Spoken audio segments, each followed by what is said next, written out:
Bullshittery of the Week, a Shodcast by Andy and Dan. The Andy and Dan Shodcast contains strong language and utter bullshit throughout. Enjoy.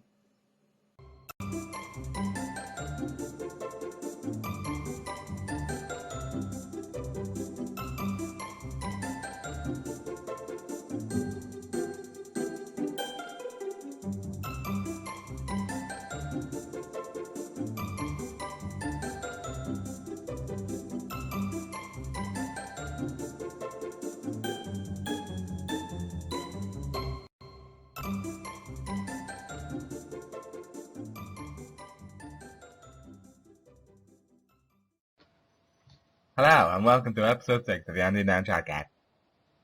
Take 2. This week we're going to be talking about the Dragon Quest series, the ones we played, and some news about upcoming ones. Yeah. We haven't played all of them, mainly because they were never all available to us over here. No. But I'll start off with talking about 4, which I think was the first... the oldest one in the series that was re-released on the DS. Yeah. That I played. That was about focusing on character chapters. Yeah, that was... So obviously you have like various characters. They asked me to name them. Yeah, I've got a list here if you need it. But... Yeah, feel free to chime in with actual information when I'm just like... The hero, which is usually just the hero. Yeah. Ragnar McRyan. Really? Yeah. How could I forget that? Savina Alina. Right. Boya. Yes. Curl. Or Kirill, or something. Torneko Taloon. Maya, Mina, and Saro. Okay. Cool. But apparently Sara was the main villain of Chapter 5, but in the PlayStation and the DS remakes you could recruit him as a party member. Right, okay. That's random. Yeah, because it was all, according to this, it was all chapter-based, so you played as Chapter 1 as this character, Chapter 2 as that character, and... Yeah, and they did like the backstory of each character you played just there. Yeah. And then like obviously, after doing all their chapters, it brings them all together, so then you can form your team and stuff. Yeah. Yeah, I'm trying to remember what it's about. I can't remember the story. I played it ages ago on the DS. But the mechanic of focusing on the characters before bringing them together was pretty interesting. Yeah. Because all the Dragon Quest games seem to have some sort of like new mechanic to bring in each time, like the theme of the game. Yeah. And that was theirs. And 5, which I've... 5 is all about generations, and... Yeah, which I, again, know vaguely of, because so fucking long ago when I played it, and I never played one. Yeah, generational, because you start off as a kid, and your father's there like, hey, we're gonna go on a quest, a Dragon Quest, and that doesn't say that. But yeah, and I think something happens to him, and then like you're a kid, and something happens, you get sold into slavery or something. Right, okay. And then you grow up and... you quickly. I know, I did a bit. So you get sold into slavery. Not going into detail, you're then a slave. By the dead baddie, building a temple or something on him, and then you grow up there, and then like 10 years later, escape or something. And then you kind of finding your way to fight against the main baddie or something. Okay. And you progress through the story. I think you get to choose who you get to marry as well. There's like several female characters, and you get like you have to choose between them. Did the child turn out to be like, do they change depending on who you marry, or do they always look the same? Don't think they change appearance, but I'm not sure if it affects what spells. You have a boy and a girl, because here it just says the boy and the girl. Yeah, I think you name them. I think you have to name them. Yeah, because it says default name Parry and default name Madchen. What shit names? What shit children? Make out Parry and Madchen. I will mock my children, but I have. Yeah, and then you get to have them in your party as well. That's pretty cool. Sorry, I just read the description on Wikipedia. It's like, Dragon Quest V has also been credited as the first new video game to feature a playable pregnancy. I don't know what playable pregnancy actually means, because it sounds like you get to play through the actual pregnancy itself. Yeah. It's like, oh, Yeah, that's pretty cool. There's always one thing that in those sort of old style RPGs that I never liked is that you never saw your character in battle. yeah, You were the eyes of the character, and you were looking at it. Like, I'm just looking at a screenshot now. We sort of did it in like the later ones as well, but when you attacked, it showed your character attacking, which was like really good. Speaking of later ones, considering we didn't play 6 or 7, let's move on to 8. Okay, that's a brief meander through 4 and 5 that I can barely remember. Go on. Well, it was all about you were this hero, a knight for the kingdom, and the jester stole the staff. Oh, no. The dark thorn. Dolmagus. Yeah, Dolmagus stole the Ratthorn staff, whatever it was, and then he petrified everyone in the kingdom, but only you were spared, and it was like, why is he spared? He's so special. And then you got Yangus. I got all Yangus. Yangus, Jessica, and Angelo. And then the king was like a weird troll thing. Because he got turned into a troll by Dolmagus. Yeah. I can't remember that. I thought he was a frog. Oh yeah, it might have been. He was like... He's into something. Yeah, because he was called King Trode, so it was probably King Toad. Yeah. And then his daughter got turned into a horse. Oh shit, yeah, and then ends up like most of the game pulling your like trailer around your wagon. Yeah, and then it's just like starts setting you up. So it's like, hi, you do the horse. Let's put you to good use. And it was all about like you were trying to find a way to fix this curse, but every time you went to try and fix the curse, something else happened, and it like the plot of Ratthorn started to come out more and more. Like whoever picked up the Ratthorn staff turned evil and things. Yeah. So when you finally did kill Dolmagus, everyone was like, "Oh, was that it?" And then like this massive news thing opened up for you. It was just like, Jesus Christ, this is like so confusing and so long. Yeah. It kind of reminded me a bit of a cameo when it did that, because it's like that has been focused on as the main villain, and then halfway through the game you beat him, and it's like, nah, that's not it. Yeah. Little brother hook. I just remember it being really hard. Yeah, because we weren't used to that battle style at all. Yeah, it's just like it took ages to level up. The world was beautiful because it was all at like your level and you could see it all around you. It was very what's the word? Very realistic in that the towns weren't just next to each other. Oh yeah, to scale. So, yeah. Scale, that's the one. It was the first, especially on PS2 as well. It was the first like JRPG that had like an open world map to scale, which was crazy at the time. Which is I think it was his main appeal, really. Yeah, it was beautiful. That and it was the first Dragon Quest to come to overseas, wasn't it? I think so. Or to the UK at least. Yeah, to Europe, I think. I think America had it, but we just didn't. Yeah, that's why I had like a full cast of like English voice actors. Yeah. Which is quite cool. Yeah, because they added to the appeal of it that there were all these, because it's set in medieval style, so when people think medieval, they think British voices. Well, yeah, that was medieval, so it's fine. Instead of just like, having a random like generic American accent. It was a really good game. I loved it. There was so much to do in it, and then you could recruit monsters to your your monster thing. Has that been in since the start? I think so. Yeah, you could recruit monsters into your thing, into your team. But like in the other ones, you fought alongside your monsters. But in this one, it was you called in a team of monsters, which was better. Yeah, that was quite interesting. Yeah, because I think this was one of the first game series that did the whole recruiting monster things and using them to fight for you. Yeah. And then obviously in this version, you then borrowed back from Pokemon, where you could have a whole team. Yeah. Send them into battle, which was cool. What else? The last boss was interesting, to say the least. Yeah. I'm trying to think. Like there was so much to do, and like so many. You turn into an eagle, couldn't you? Yeah, turn into a firebird or something. Yeah, I was trying to remember what the hell it was, because I saw like, you could ride an eagle, but no, you turned into it, I think. Yeah, you turn into the... Because, like, you go into an alternate world that's all black and white. Yeah.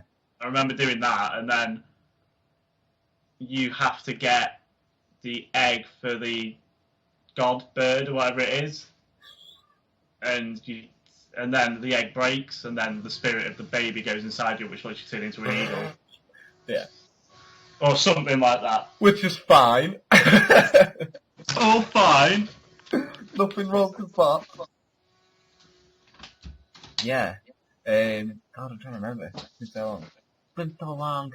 Yeah, it's been a very, very long time. It's like, it's not a game you can sort of just go, oh, I'll replay it now, because it takes so long to do. Yeah, I think I read a review and it summed up really easy. It's like, it's really easy to get into, but it's really hard to master, because like, yeah. Once you pass the initial start of the game, it takes ages to level up. Yeah. Especially like the higher levels you get. It's like, ridiculous. And it's like, oh, just kill a King Metal slime. It's like, yeah, but then it just runs away all the goddamn Yeah, time. the slimes are like their trademark. Yeah. Monsters, aren't they? And then the metal slimes are the ones that give you loads of experience. And then you get like better versions of them later on. And they're like, but you run away, so you have to have like 1 or 2 turns to beat them. I got really, really lucky in... I remember there was a dungeon that involved... it was like a dragon's graveyard or something. Yeah, the desert, wasn't it? Yeah, and in there you could find 2 metal slimes per battle, King Metal Slimes per battle, but they also came with fly guys. So I managed to kill both of them before they ran away. I don't know how I did it, and then one of them used the King Metal Slimes. Re-raise, yeah. Yeah, and then I killed them again. I was just like leveled up 3 times, and it was like, even with like however much experience you get from killing 4 King Metal Slimes, I only raised 3 levels. So it shows you how much you need to like kill loads of them like repeatedly.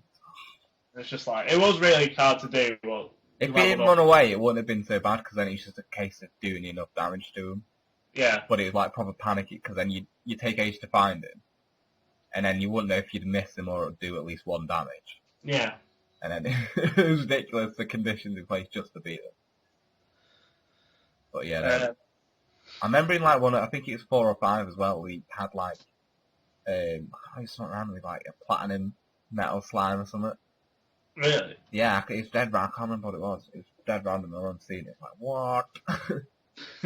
Obviously never beat it. Yeah. Yeah, it's ridiculous.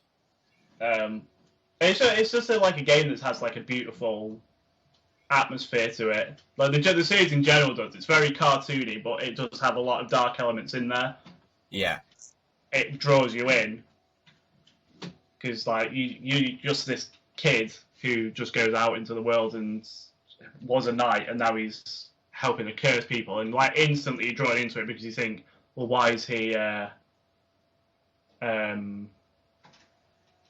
why was he not affected by the curse? And then as you're going further through, he's still not affected by it, but then you don't find out until after the game why he's not. Yeah, it's like a bonus stuff post game, isn't it? Yeah. Well, what I find interesting, because like I think it was Argonia or something like that, and it turns out you are the Prince of Argonia because the current king's brother was your father, but he was king before he came, and then he disappeared and died. Yeah. So you are actually the prince, or technically the king of Argonia then. Yeah. Because he got married to a dragon or something, and It was Star at the time. We all married dragons back then. Oh, the Dragonian challenge! Oh, Jesus Christ! I think because you did that, and then you finally got like the the royal armor or something, the royal dragon armor. Dragon armor for every dragon you killed. I couldn't do it. Ridiculous. I think I got 3 dragons in, maybe 4. Might have beat 1. I can't remember. Because you have to beat the Dragonian Lord first, and then he turns into a dragon, and a different dragon every time. And it was just and it took ages to get to him because he was in this goddamn dungeon. Yeah. And it was just like, for God's sake, I can't do this. And then one of them was, I think it was the Black Onyx Dragon or something like that, and that had the evasion rate of King Metal Slime. Oh, fuck's sake. It's just like... I do know, I remember reading the list and there was a metal dragon in there. Yeah. Which would have been fucking fun.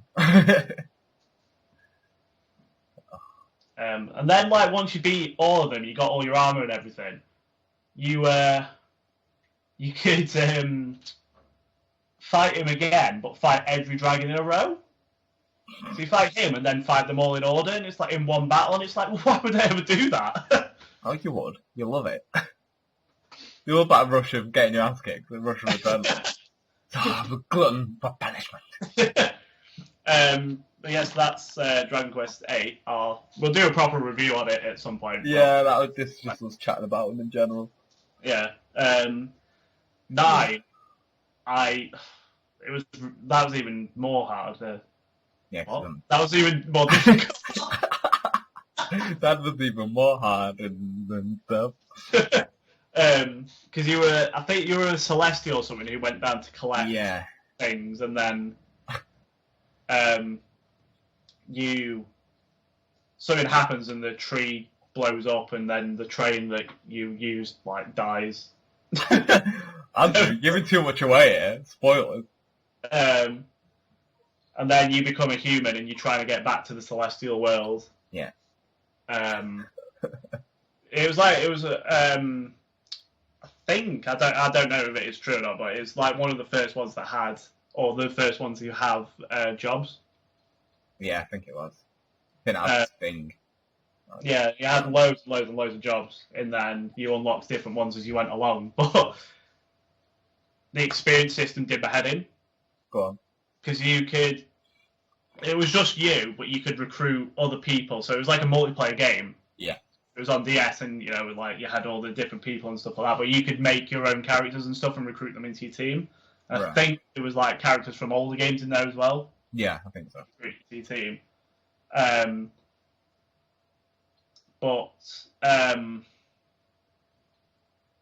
So you had your character at level 10 as a warrior, and then you had someone you just recruited a priest, a mage, and something else at level 1. You go to fight a metal slime, manage to kill it. Your character gets like 1,000 experience because it's level 10, but they only get like 200. Right. So the experience was dependent on your level rather than a cumulative experience. So you couldn't like power level your jobs and stuff. And it was just like, oh, this is fucking irritating. Yeah, I'll take ages. It had the system of whatever you equip, that's what your character will look like. Yeah, that's pretty cool. I didn't complete it. I got partway through and then I got really, really stuck. And then I'd get a new job and I'd have to go back to the start of the game to train that new job up and stuff. And it was really irritating. Yeah. So I just never completed it. I could probably go back to it and see if I could do it, but yeah. It was just that annoying thing, because then you got like partway through and you were like, oh, I could swap jobs because that job might be better for my character, but then it was just like, well, maybe it's not, maybe it's this, maybe that's better, and it was just like, no. God, no. It's because like they've never done jobs before, like a job system. That was created by Final Fantasy, so then like when they had to go at it, they didn't exactly get it right, really. I think it was in 10 as well, but we never got 10. It's supposed to be coming over at some point. 10, the online one? Yeah, it was for the Wii. Yeah.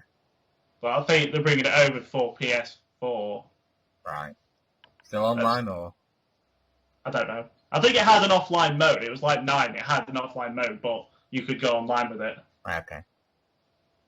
I don't know. I don't really looked into it. I don't know. I thought it was the first like MMO version for sport in big large scale. Yeah. but I don't know. Never heard anything about it. Of course, the one we're both looking forward to is the one out in October, which is the like Omega Force crossover with it. Right, yeah. What was it called? I can't remember. I can't remember the full title. Dragon Quest Warriors. The so below. Something to do with the tree. Where the tree of Mani below or something. Yeah. Search engine. Oh shit! What was it called? It's brilliant. No, but you talk about it for a second while I just have a look for this. Well, no, two things. It's got Yangus and Jessica in it from 8. Yeah, and it's got the main guy, one of the guys from 4 in it, and some others as well. Yeah, nice. So it's not just these new characters, it's all like characters from the series, which is really cool. Yeah. Apparently as well, obviously it's another Warriors spin-off, but they've done it like... It's Dragon Quest style. Yeah, very focused on Dragon Quest. So, the art style's weird at first when you look at it. Yeah, it's very different to... Oh, there you go. Dragon Quest here is the world trees were and the blight below. That rhymes. I just hopped the rhyme. Yeah, when you first look at it, the art style is very sort of jarring because it's different really is. Had before. It's like hyper-realistic, but in that style, the art style. Yeah. But it's very, it looks very beautiful. I mean, like, I'd love to get the special edition version, but it's too expensive. Oh, yeah. Is that with the plush? The slime and stuff. It comes with loads of stuff with it, and it's just like, oh. Yeah. Why you do this? I know. I've learned ages ago not to buy them anymore, because they're just rip-offs. Yeah. You know what I mean? But yeah, I would like that slime. You can probably buy the slime separately. It's like, I had a look, just to skip over it, I had a look for the Wizard's Companion from Ni no Kuni the other day.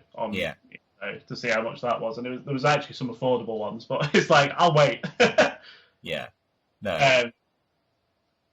But yeah, it's very different, but very heavily focused on the series, and all the characters are unique and beautiful, and also like, because it's obviously the gameplay is the Warriors Battlefield style thing. If you see like a Cyclops in battle, it's like a mini boss thing, and you have to find a way to take it down. It's like in scale sort of thing, like huge. Yeah, it's not just go up to it and smack it and it's dead. You have to. They've all got health bars. Yeah, you have to interact with the environment to take it down, I think. Yeah, so it'll be interesting to see it and play it. I'm looking forward to it. Yeah. Which is out October 16th, as I just saw. I'll need my PS4 by then. Yeah. And then, the other day, they announced Dragon Quest XI. Yeah. Oh yeah, do you know, Dragon Quest VIII was developed by Level 5, wasn't it? I can tell you, I think it was. I'm sure it was like, because that's the first... Yeah, I think it was Square Enix in Level 5. Yeah. I've got it here, so I can tell you. Yeah. Square Enix doesn't say. Okay. It just said Square Enix, but I think it was Square Enix in Level 5. Yeah, because I'm sure it's the first thing I saw at Level 5, and then I associated games after that with Dragon Quest VIII then. Yeah. Because it was, I did find 8, obviously not directly similar, but quite similar to Ni no Kuni in some ways. Yeah, I understand that, yeah. Like, the gameplay, like, the way everything felt and stuff in the world and stuff like that. It reminds me a bit of it. But yeah. 11. Yeah, 11. There's 2, at the moment it's coming out for PS4 and the 3DS. They've said something about it possibly coming to the new Nintendo console, but it's not been confirmed. Yeah, they don't know what the hell's going on with that anyway, so... No, they haven't even shown the console, and they're already like, this game could be coming to it. We'll go in the PS4 one in a minute, but the 3DS one is quite interesting.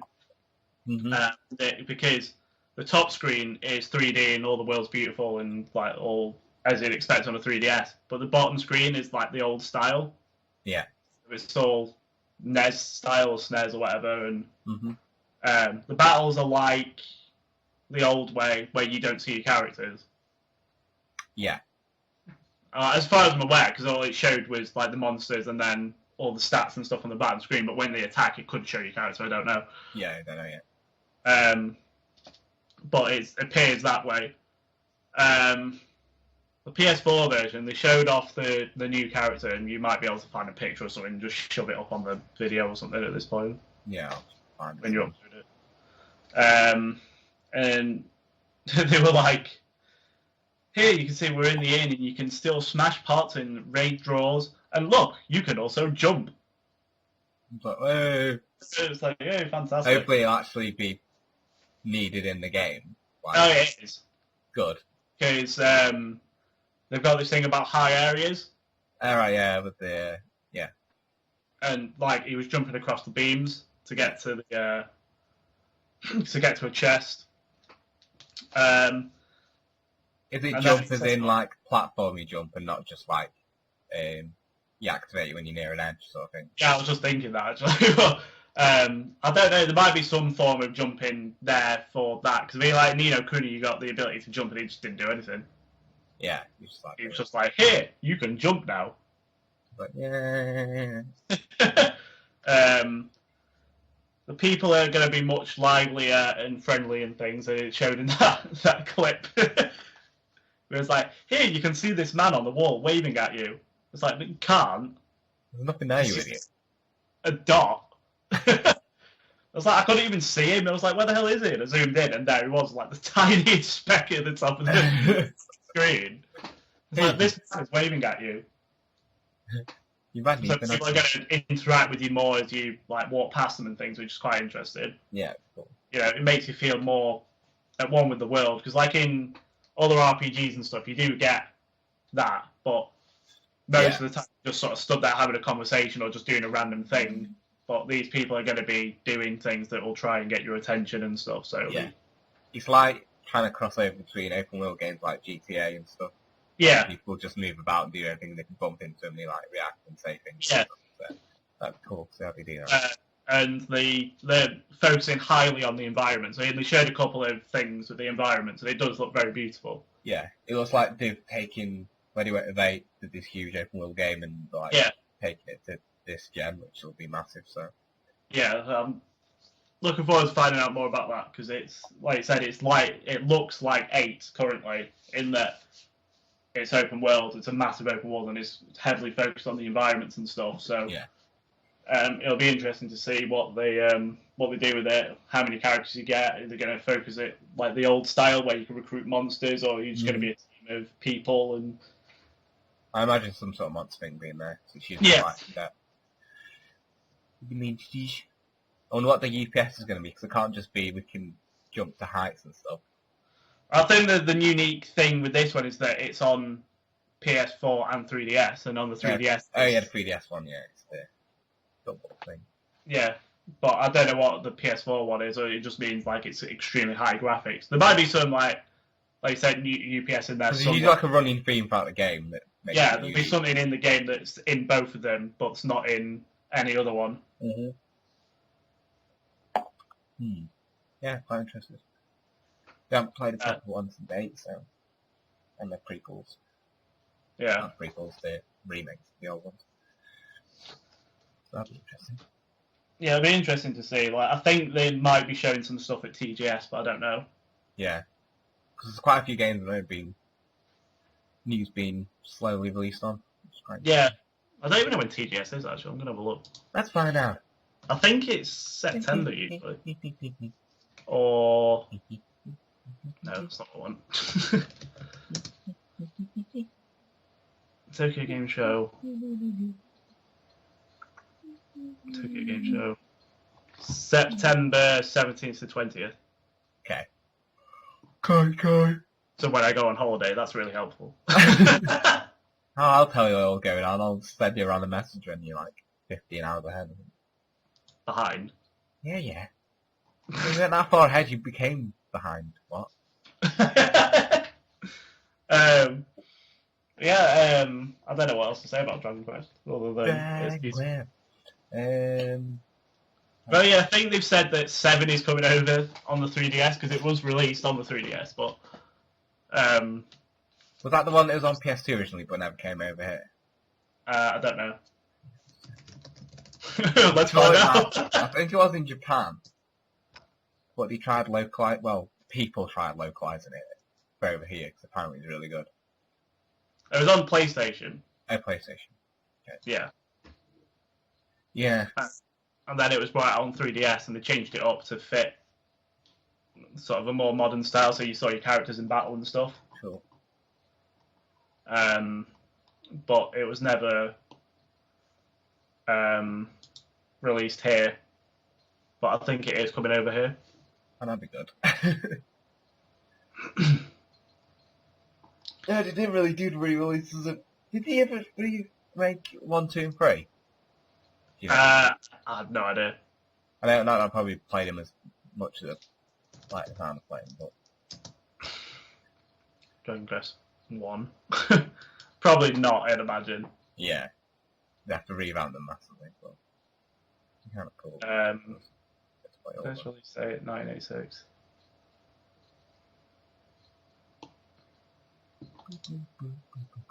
Oh, well, apparently, I forgot about that, actually. They did a Theorem Dragon Quest. Did they? Yeah. I think you might have told me, but I instantly forgot. Yeah. Yeah, Theorem Dragon Quest, and it came out in March 2015. Really? Wow, They've that's packed snuck under for the us. calendar. Is it ever coming out over it? I don't know, it doesn't say. Doubt it, to be fair. They've not done very well releasing over it, have you, Dragon Quest, despite it being one of the first major JRPGs. Yeah, I don't get it. It's like, it's very popular. I know, it influenced, like, Final Fantasy and a shitload of other games, Pokemon and stuff. Like, be mad nuts, really, but... No. Oh, was that... Yeah, I was going to say, that they originally released on the Enix, weren't they, 40 Major Square. Yeah. Yeah. Yeah, one. Yeah. Yeah. It's pretty cool. That's my endorsement of Dragon Quest. So in hindsight, it was pretty cool. Oh yeah, I don't really have much to say about it because I haven't played them all. No. Or the ones I have played, I've enjoyed pretty much. But yeah, battle system would be a bit... It's alright, it's good, like, basic battle system, but it can get a bit annoying. Yeah, because the length of the battles can be quite irritating because of how long they It can be take. quite literally a grind, so... Yeah. Because I don't even know what the maximum damage is. Is it 999? So like, so you're doing like 4 damage at the start of the game, and you're just like, yeah, this isn't helpful. Yeah, you're like, wow, this is good. Yeah. I don't know. The enemies had like ridiculous stats and stuff, so it was just like, yeah. It really is an uphill battle. Which is good because it makes you have to train harder and stuff, and you can do the tension thing. Has that been in all of them? I don't know. I thought that was introduced in 8, wasn't it? Yeah, it was in 9, I know that much, but I don't know if it was in... I think they introduced it in 8. I think that was a new feature. Tension. Total. Yeah, because it's turn-based, isn't it, as well? So Yeah, it's turn-based. you don't have...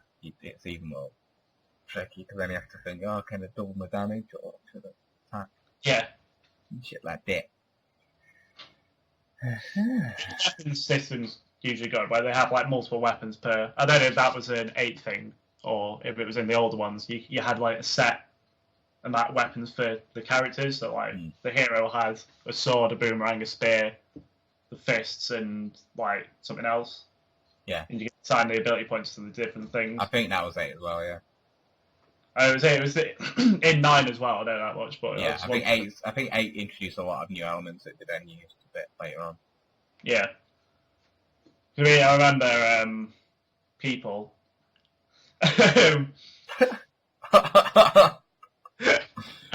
Yeah, people. They were like, "Oh, the boomerang's the best weapon for the hero," and I was like, "It really isn't. Like, it does a lot of... It hits everything, but it hits everything at reduced damage." Yeah. And he was like, "Oh, well, I wasted the spear the best spear to make the best boomerang, and I was like, well, why would you ever do that? The best spear was like his most powerful weapon. Yeah, because you're sacrificing power for a range, aren't you? So Sacrifice it for multi-hits, and it's just like, but you're never gonna need that for like anything else. You need power because the higher defense they have, if like the power's too weak, they'll just miss, won't they? Yeah. You have to have high power to actually hit some of the like. Like in Pokemon, wasn't it, in Gen 1? Yeah. Not on power, but on catch. I never understood that. No. Like you threw a Pokemon, oh, it missed. It's like, God damn it! Like when you try to catch a Chansey or a Kangaskhan, you throw the Pokeball and it's like the Safari Ball and it missed, and you're like, how? Oh yeah, that was like black in my head when I used to go back and play. It was like, what? Why did you miss it? Thank God they took that feature out. The fat egg Pokemon.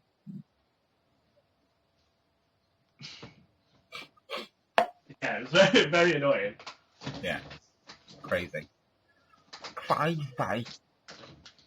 That was kind of always just like made me panic though, because like you couldn't really not use the guide with the weapon system on A, because you like think, oh, which weapon should I focus on? And then you like, if you focus on the wrong one, you're screwed, because then you'd like follow that.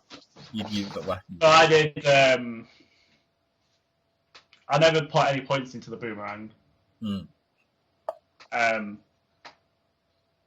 I did a lot of the sword and the spear for him, and then I did their unique one. Mm-hmm. So his was courage or something, and then I think with Yangus, I was like, oh, he's got scythe, so I'm going to level that up, because not many characters have scythe. And then it turned out to be his worst weapon, and I was like, oh, I'm going to need to level up the axe now. Yeah, it was the axe one, it had the best abilities. You had to look it up, otherwise you just ended up screwing yourself over. And then like they're the only characters. I think they put so many options in for like developing different weapons and stuff, because they were like 4 characters. Yeah. So it's like you had the option. But it was difficult anyway, because like you'd get partway through weapon A, and then you'd look at the guide and you'd look at the abilities, and it's like, if you put 18 points into weapon B, you can get this ability, which makes weapon A better. Yeah. And it was just like, oh, God damn it! Fuck. Angelo had a lot of that. Yeah. Like, I think his best weapon was either the sword or the bow. Yeah. And if you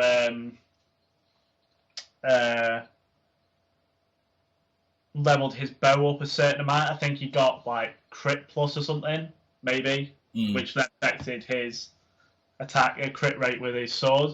Yeah. Because it was just like an overall passive ability, but then you had like, but then he was a really good healer, so it was just like, can't deal with this. Yeah, it's too much stress. I don't know how to develop you. Yeah, and he looked like Dante a bit from Devil May Cry. He did.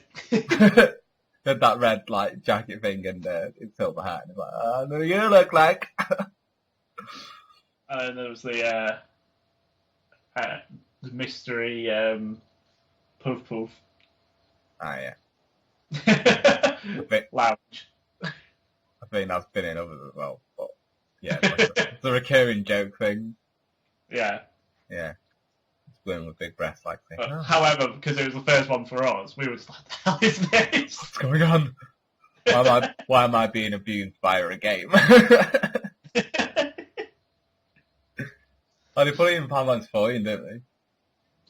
Oh, yeah. They showed me that. He's like, oh, God damn, Daniel, they've done it again. Oh, God. Yeah. And it just turns out just there, like, patting your face with a couple of slimes or something. Yeah. Like, okay. You cheeky guys. Oh, dear. I remember, like, in 8, at one point, you just like, I'm just going to jump down this well. And you landed it, and there's, like, you land on a slime. Yeah. That's, like, stuck in it. Like, it's a king slime, and you have to take its crown off, which then makes it fall apart. And it's just like, what the hell's going on? Yeah. It's Like, like, you have to curse weapons as well. oh, shit, yeah. Well, because you got a cursed sword or sort of a cursed spin, you equip it to your hero, but because of his backstory that you don't know until after you complete the game. It never affects him. You don't really realise. So when I got the Devil's Tail, I was like, "Oh, look, I've got a new whip for Jessica." Yeah. And it's like, yeah, and then you can't. what is that? And then you can't take it off, can you? So you have to go to a church and get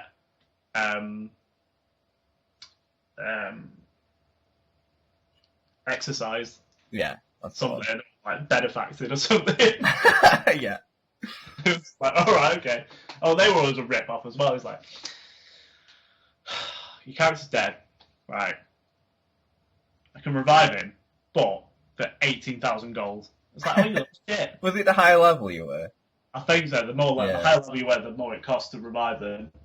Because in that, the reviving spells and stuff didn't always revive you. Oh yeah, that's fucking annoying. Really was. Or like I think there might have been a spell, like a full life spell, that did do it, but like when you first ridiculously expensive, yeah. God. Yeah, he's right. It's really hard. That game. Yeah, some of the things in that game which is ridiculous. I'm trying to think what other game did that with the money. I think it was Final Fantasy 1 and 2. Like, in the higher level you were and you went to stay in, the more it cost you. Yeah, it's probably 2 to be fair. That game screwed you over every point it could. Not that I'm bitter. Just wait till our Final Fantasy 2 review. I am bitter. Well, you have a right to be. Because it deleted my save game for no reason, and I was like really far into it. You could choose to be bitter at your PSP for doing that, but no, it's 2's fault. It's because like I played it so many times that I always got stuck on it, and I managed to get past this bit. Yeah. And because it was the PSP anniversary edition, it had that bonus dungeon in it where you got all your weapons and stuff. Yeah. So I went through and I trained up quite a bit, and like Maria had 9,999 HP before it even got to the Colosseum or whatever it was, because I'd gone through that dungeon so many times and I was just doing really, really well, and then all of a sudden I loaded it up and my save's not there, and I was like, yeah. But we'll review that next time. Yeah. It'll might probably only be like a 10-minute review, but it'll be the angriest review you've ever. I do need to complete it because, like, it's sort of like, it looks at me and sours my face. Sours your face. Yeah. Like, it's there looking at me, just like, you haven't completed me, but you completed every other Final Fantasy, even 13-2. It's like, why'd you do this? Why'd you do it? Yeah. Oh, but yeah, Dragon Quest. Yeah, play it. Find out. All of them. 4, 5, 6, 8, 9, and then that's it, I think. And they all the spin-off ones. Yeah. And the rest. Yeah. Anything to say in summary? No. Just summarise the old before one. I said it was kill. Kill. Yeah, it's good, but more of a challenge in Final Fantasy. So. Yeah. If you like a challenge, it's very much worth it. But if you like can't cope, you can't cope with something with grinding for hours to level up once, then it's not the game for you. But basically, if you're not used to very old school style RPGs that kick your ass because you need to put in the work, then this isn't for you. Yeah, pretty much. I actually wondered how they're going to do the battle system in 11. Yeah. What we've been like. Next year. New and stuff. I think they need to keep it the same. Yeah. It's like a key point of the Dragon Quest series. Mm-hmm. It's always been like that, so it needs to stay the same, but they need to advance it a bit more. Yeah, make it more bearable, I suppose. But modern. Make it easier to level up. That'd be. Yeah, that'd be a good start. don't kick our ass over. Oh, I remember I played another one that I completely forgot about. The Monsters one. Yeah, the Monster Joker. Yeah. Why was it called Joker? don't know. The man who played it just had a blank look on his face. Character was called Joker, maybe. Okay. Because that's just confusing. It's like, Monster Joker, what? Although it was all card themed or something. Not Yeah, like okay. the system, but you went into a tournament and you fought a guy named King and Queens. I think, anyway, I can't remember. You might be just making this up. I'll just remember because we used some characters for something else. Alright. Yes. It just dawned on me, but yeah. So I just made a team of them, and then they were like really shit. So then I made Mumbo Jumbo. So I was like, yeah, I'm happy. I Mumbo Jumbo. It was really hard because you had to combine two of them together, and you got a monster, and you had to combine the other two together, and you got another monster, level them up, and you had to combine those two together, and you got Mumbo Jumbo. But the monsters that you got for combining them weren't anything to do with Mumbo Jumbo. Oh, brilliant. It was so confusing. And there was loads of different enemies in it. It was a really good game, but it was so random. Yeah. Didn't you do a first person one on the Wii? Yeah. God. That sounds awful. But yeah, again, Dragon Quest. Yeah. Do it now. Do Dragon Quest now. Yeah, start with 8. That's good to start. Yeah. Okay, I think that's it. But end of our... Dandy. You ruined it! I think you best do the ending, because I... Yeah, you just collapse into your own words.